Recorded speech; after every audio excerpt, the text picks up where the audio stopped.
The ATO has started administering the tax system via their website. That may not sound like a big problem, but here's why it's a huge one. If the ATO can update the website at any time, they can change their view at any time. They often do this, and there are no announcements to say, we've changed something, it just changes. Secondly, there's not very well thought out reasoning. It's meant for basic resource for taxpayers, not complex issues dealt with on the website. This crypto guidance that's just come out is complete rubbish.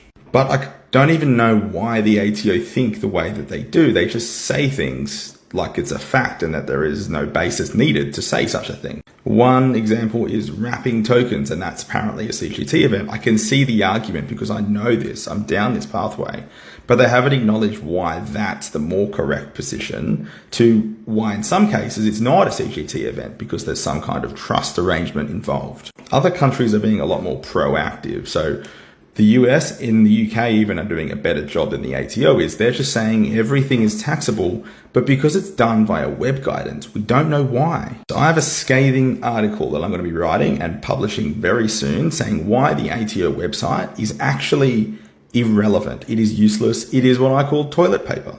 It doesn't bind the ATO. It doesn't bind you. You can't refer to it in a court proceeding.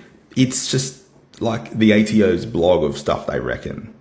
Like, this is my blog of stuff that I reckon. You can't cite this in court. It's not an authority. However, the ATO does refer to their own website when they make audit and objection decisions, which makes no bloody sense because that's not in accordance with the law. That's in accordance with the website that they can make say whatever they want at any given time anyway. This is a really hot button issue for tax professionals at the moment because it's just stupid. It's just such a bad way to administer a tax system. We need more rulings. We need more guidance with detailed reasoning so that we can challenge them when we think they're wrong. And when we think they're right, we won't challenge them. It's the ATO's job to administer the tax law. It's not the ATO's job to run a sick blog.